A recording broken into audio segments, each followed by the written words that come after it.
Well, we are live and welcome everybody to another edition of the Next.io weekly news with me, Conor Mulher. And I'm joined by a very special guest this week, the one and only senior reporter from Next.io, Mr. Zach Thomas-Aku. Zach, how are you, man? Yeah, doing great, Connor. Thanks for having me. No, the pleasure's all mine. Thank you for joining us. We are also joined, although you can't see him, he's being very mysterious this week, by my partner in crime, Mr. Nico Jansen. Nico is appearing as the voice of God. Are you there, Nico? Can you hear us? I can hear you loud and clear, so all good, all good. Yeah, it's a little bit different, like the last episodes, but it's still fun. You know, I'm still the embedded correspondent, and you just came out with a quite interesting piece of news of someone, you know, giving some insights. I just have to hide a little bit. So, but I'm all good. I'm all well. So nothing to worry about. As of now, you just need to live without seeing me. But I'm pretty sure both of you are getting along with this one. Yeah, it's a real shame, Nico, not to be able to look at your wonderful tidy hair as opposed to mine and Zach's, which are all over the place today. But never mind. We've got you with us, and that is the important thing. Now, before we get started today, I should say thank you very much to Playson, of course, for sponsoring this episode of Weekly News and keeping us coming back every week. It wouldn't be possible without you. So thanks to Playson. Now, gentlemen, we've got a lot to discuss this week. We've had a very busy couple of days in the newsroom, isn't that right, Zach? And Nico, I know that you just love nothing more than discussing financial results and reports from major listed operators. So today we have got Flutter's financial results, which came out just this morning, and we're going to talk about those very shortly. But first and foremost, 888 released its financial results yesterday. And we've got, I would say, two very different stories to examine today. So we're going to start with 888. And I think we've got a picture. If our producer can put the first image up on the screen, we're going to rattle through these financial results. And you can see here, if you look on the right-hand side of this chart, it's been pretty bad news for 888 all round. The full year 2023 revenue was down 8% year on year to £1.71 billion. Now, that was because of a drop in UK online revenue, dropped by 8% to 658 million. Retail revenue in the UK from, of course, the William Hill chain of betting shops actually was slightly up 3% at 535 million, but international online revenue also tanked by 16% year on year in 2023, down to 517 million. Thank you, Lorena, for showing us that, just so you can get an idea. All of our viewers can visualize what's been happening.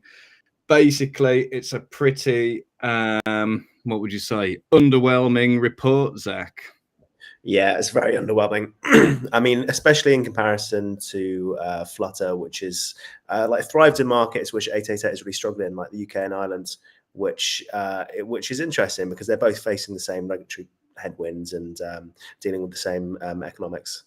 Yeah, absolutely true. So we're going to come on to Flutter a little bit later. But we're going to dive a bit deeper into 888 now and see what the future might hold for the business. So in terms of profitability, the company anticipates an adjusted EBITDA margin for 2023 to align with previous estimates at around 18%. And as of the end of the year, they reported cash reserves of approximately 125 million, which obviously for a business of that size doesn't sound like all that much, really. So investors didn't have a particularly positive reaction to the news, and I think shares dropped about 9% yesterday after the results were released. I mean, that started to stabilize now. And I think as of today, shares are down at about 2% over the past 5 days. But I think it's an interesting one to look at. If we can see our second image, actually, we've got this kind of Mount Everest shaped chart here, which shows 888's rise and fall over the past 5 years.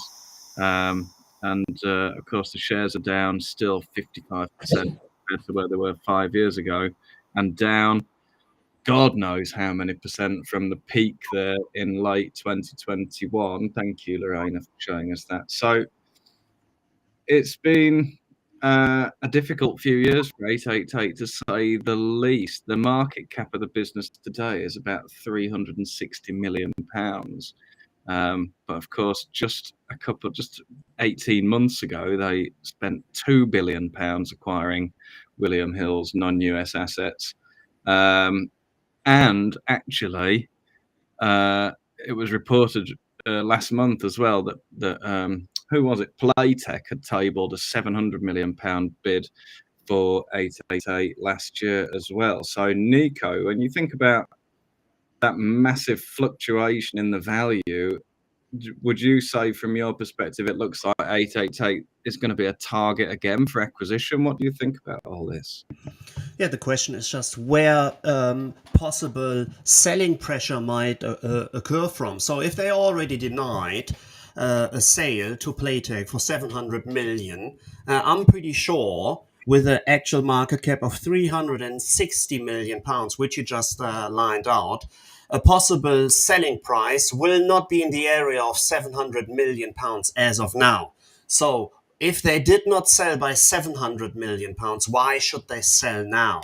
So that's pretty much the underlying reason.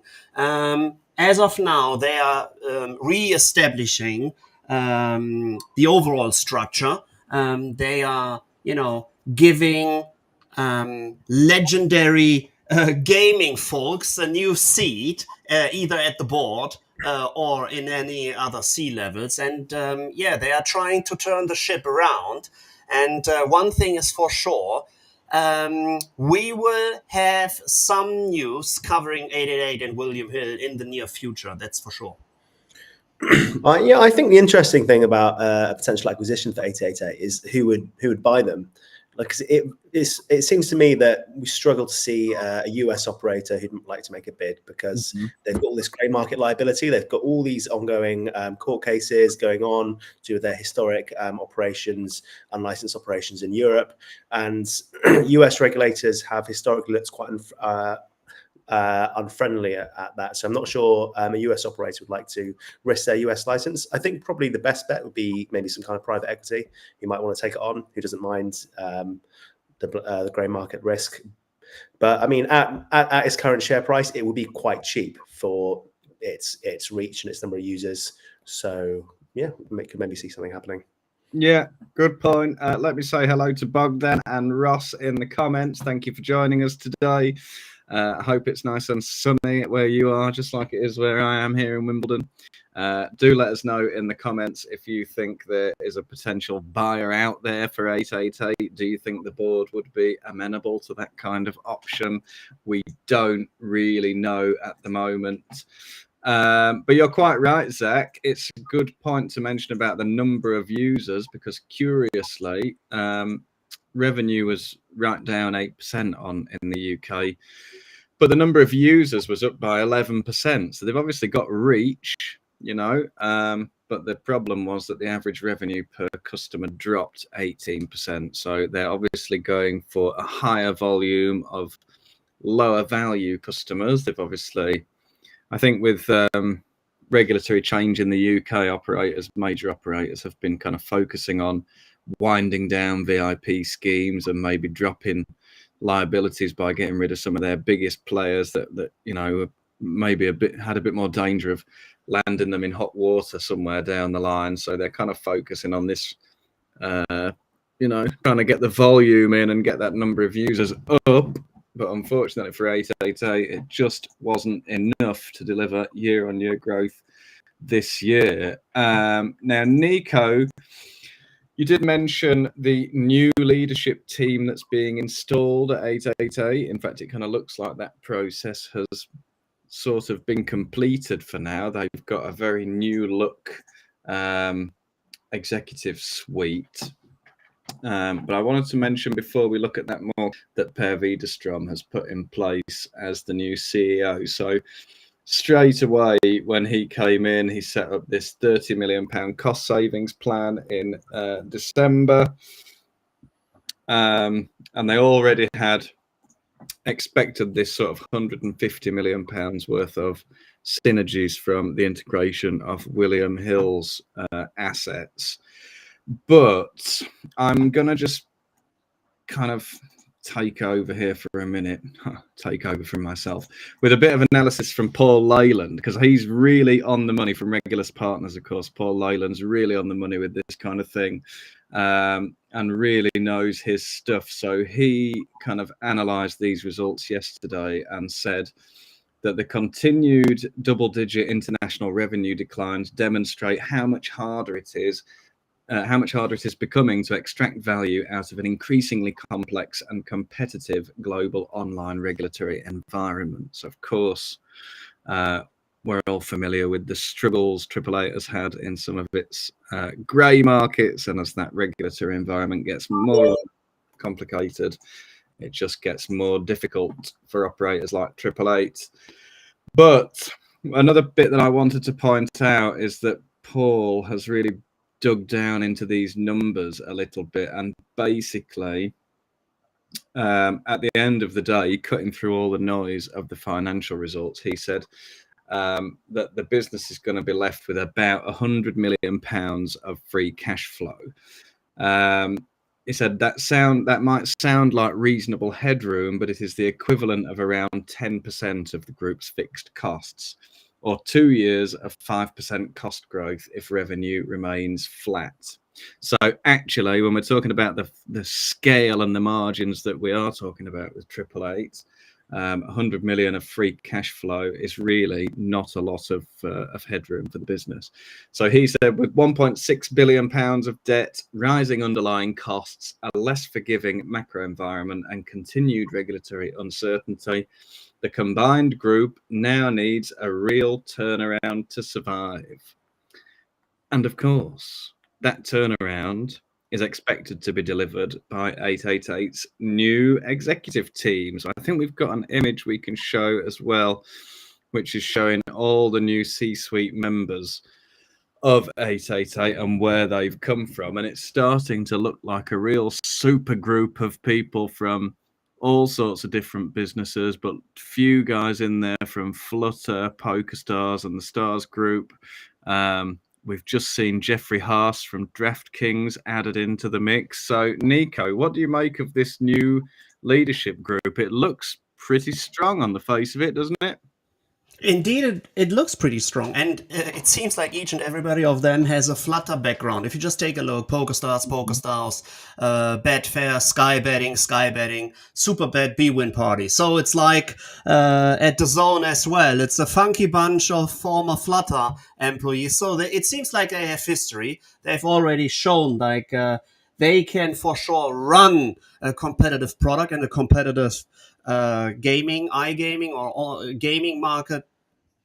Gaming company as well, and just keep the fingers crossed, because in the end it's all a legacy business. You know, we're talking about William Hill, one of the most established brand ever, and 888. So we will just see, and as said, it for sure it won't get boring as soon as you speak about 888. Quite right, Nico, and I think we're going to find out more in March when I think we can take the image down now, Lorena. Thank you. We'll find out more in March when the fully audited financial results are released. As the CEO said, there's going to be a full plan for 2024 to 26. So we'll have 3 years of predictions and plans to come in a couple of months' time. But for now, it seems like 888's in a very tricky position. And I'm sure that Per Widerstrom and the rest of the executive team will be doing everything they can to turn it around. Now, we have a very different story coming up next, and we have the results from Flutter Entertainment. But before we move on to that, I think we have a short video message that we'd like to show first.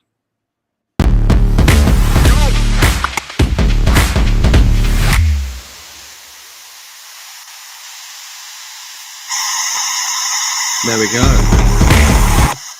Ooh. I thought maybe Nico was drying his hair in the background there. I heard a bit of hissing, a bit of hair dryer noise. But no, there you go. New York. Then Next.io, the New York Summit coming up on the 6th and 7th of March. Lots to look forward to there. But for now, I think we should move on and talk about Flutter Entertainment. As I said before, they've had a very different experience in 2023 to 888. Zach, I know you've been looking into this very closely. What's the headline numbers for Flutter this year? Yeah, so Flutter is a very different story to 888. I mean, Flutter, like they're not the biggest gambling company in the world, but I think they might be the biggest online gambling company in the world. They've seen enormous growth over the last few years, and that's looked like it's continuing now. So for 2023, the revenue climbed 25% to 9.51 billion, which was driven by a 23% rise in sports betting revenue and 29% on iGaming. And within that, if breaking that down a bit further, they've seen huge growth in the US, which is where all eyes seem to be at the moment. I think of the 10 points in their Q4 trading update, something like 7 of them refer to the US, so which just seems to be what everyone's interested in.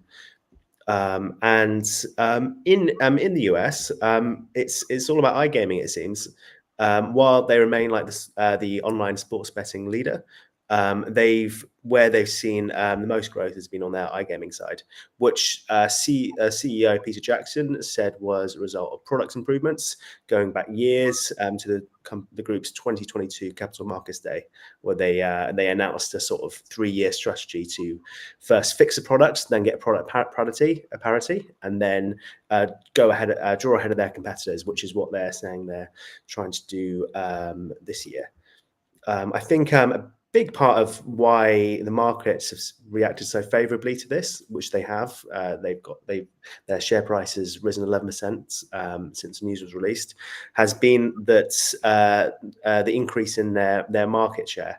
That's the results announced. So they saw their market share for iGaming go up to 26%, rising 5% year on year, which, if you remember earlier last year, DraftKings became the number one overall gaming leader in terms of revenue in the US, and this was driven by iGaming. So the fact that they're sort of clawing back territory there is good news for them, especially because looking much longer term to maybe a scenario when the majority of US states have legalized iGaming the same way they have seen sports betting.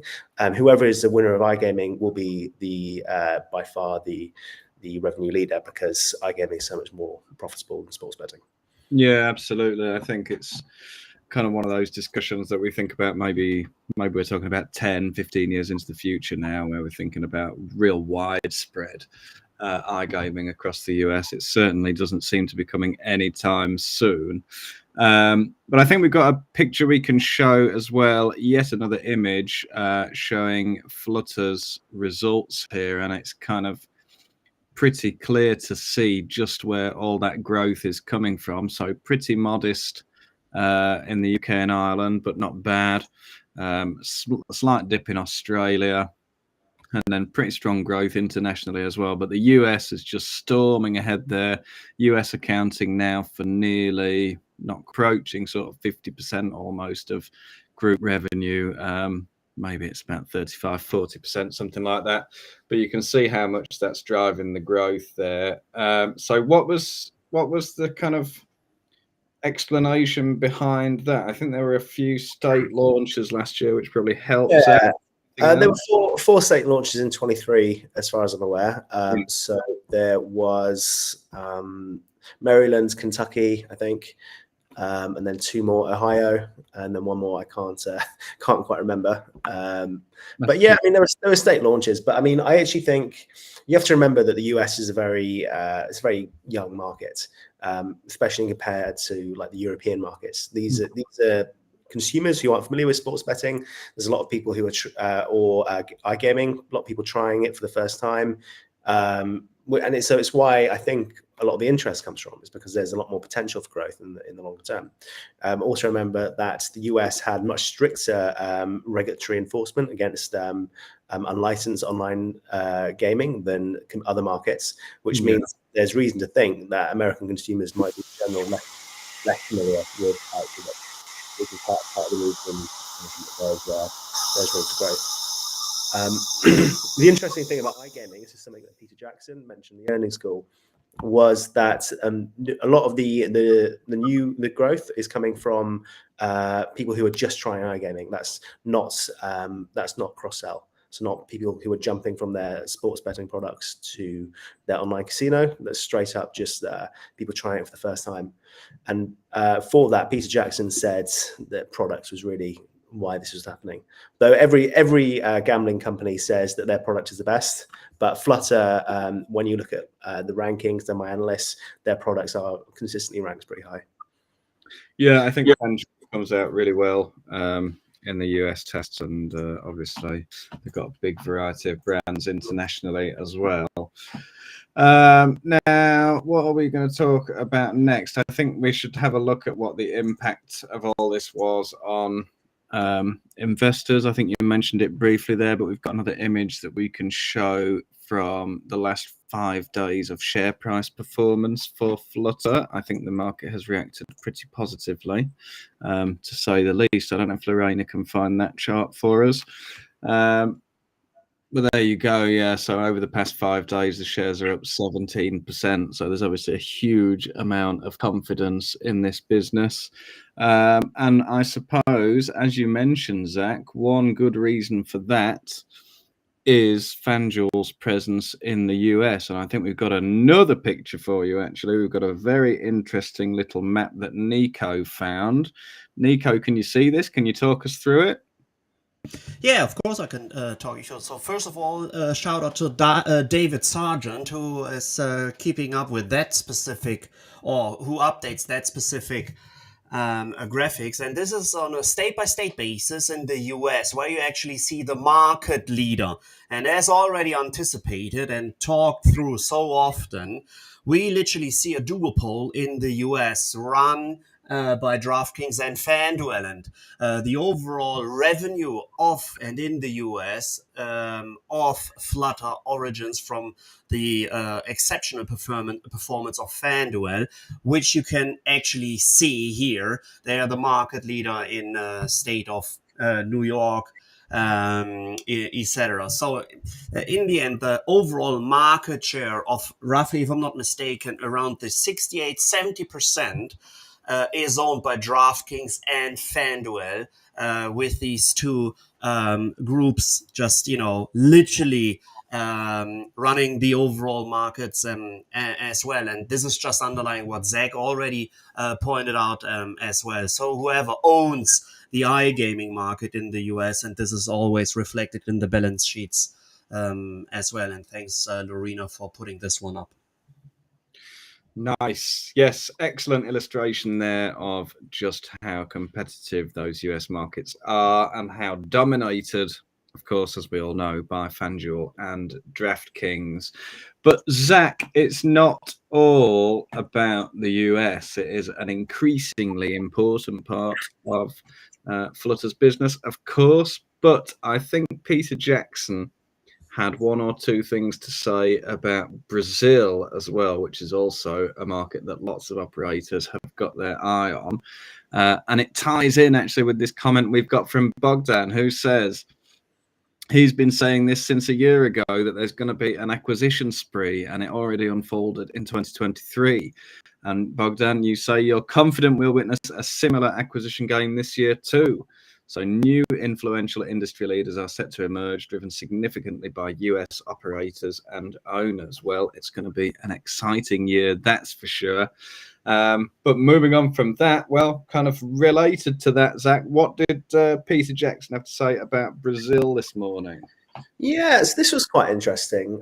So Peter Jackson did his earnings call with the CFO today, which is always something that follows a trading update. And so he had a question about what the group's plans were for Brazil. So people who've been paying attention know that Lula signed the long-awaited Brazilian gaming law recently, which had iGaming snuck in at the last minute to the relief of industry, which actually wasn't too excited about the sports betting proposition, considering the high taxes. And I think especially the 15% win tax, which I think I've heard some analysts say is going to be particularly hard to outcompete the offshore market on.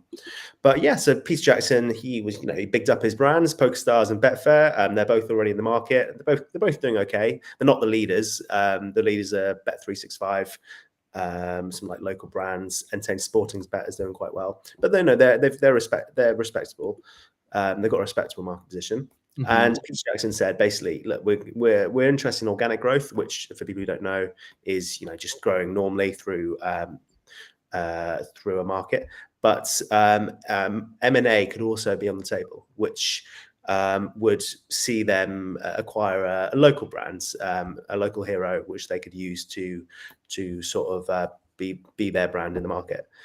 So he normally when CEOs talk about M&A, they normally don't comment, or they say, look, we always consider options. But this was in my eyes quite a significant statement. He's saying pretty straightforwardly, yeah, we might buy something. We'll just see what happens. I mean, I'm not an expert in the Brazilian market, so I can tell you which brands exactly might be up for sale. I know Kaizen's Betano is quite big there. Which is Kaizen is a Greek company, so maybe that could be an option. Mm-hmm. Or there's also bet7k.com, which is under a business called NSX Group. But yeah, I mean, I don't really know these. This is just speculation. But yeah, it seems to me that might be what they go for. Yeah, I haven't seen either a kind of market leadership breakdown of Brazil. I wouldn't know. When we saw things like Entain's acquisition of STS in Poland, even though it was very controversial, we knew for a fact they were getting a market leader there. The acquisition of Bet City as well. So this kind of seems like an Entain game to play. I don't know if I can remember the last time Flutter outright bought a kind of market-leading brand in a particular market in order to, bolster its presence in one particular. Well, the big example is FanDuel, yeah. Yeah, so when it does it, it's not like Entain, I guess, who has this piecemeal approach, a little brand here, a little brand there. When Flutter goes in for those kind of acquisitions, it goes large. So, you say that? I mean, they acquired a MaxBet in September, and I mean, Serbia. I mean, it's many things, but not the market, not a huge gambling market. Okay, no, fair enough. I stand corrected. Nico, what do you make of all this? Do you think we could see an acquisition coming up in the next 12 months from Flutter? As already pointed out by Zach, so they're always looking for opportunities. And although I don't think that, hey, Lorena, there she is. That's the beauty in our background, just making sure each and everything just runs smoothly. So you could just have a peek at her. So getting back to the point. So of course, they're always eyeing for opportunities, to literally buy into a market. But one thing which will be very, very interesting, and which had been the underlying reason why they are so successful in the already operating US, is that Google is about to expand their real money gaming framework for India, Mexico, and Brazil.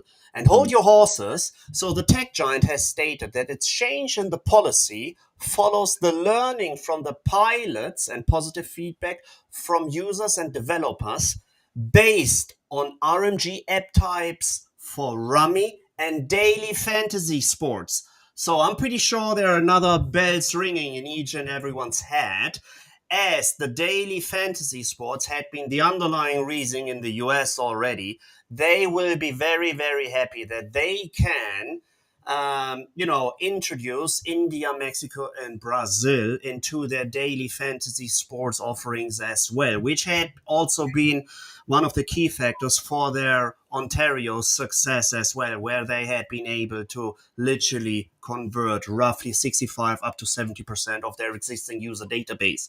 So with this being a glimpse at the horizon as well. They for sure will have their DFS offerings, plus they have a decent amount of money being literally seeking for opportunities and M&A activities. So they already lined up each and everything. So their playbook seems to turn out quite well. Yeah, absolutely. Good point about that, Nico. It will be interesting to see exactly how that change in Google policy pans out. Because I think the interesting thing about it was that they're going to allow more real money gaming apps in these markets, as long as they're going to offer them even in unregulated markets, as long as they don't actually contradict any of the country's laws. So it'd be interesting to see how that pans out with the introduction of regulated sports betting in Brazil, but I think that's probably a discussion for another time. Well, there was a lot of information there, gents, and we've absolutely flown through it in half an hour. I would definitely encourage any of our viewers and listeners to go to next.io and check out the articles in full so that you can get the full rundown in your own time. It can be a bit difficult to listen along to all that information so quickly. But it's been a very interesting discussion, I think. And is there anything else you'd like to add before we wrap up here, fellas? All good. Thanks, Connor. Cheers for having us. Nico? Indeed. Cheers for having us. And it was good seeing you, Zach. You are the output machine of interesting news all the time. And finally, our viewers had been able to actually put a face and your smile into all the articles you've put out. And the smile usually works pretty well, doesn't it, Connor?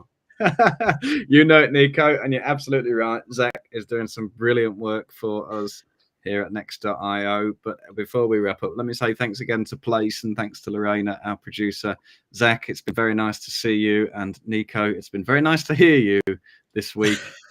And we hope everyone in the audience will join us again here, same place, same time next week. So take care and good afternoon. Bye-bye.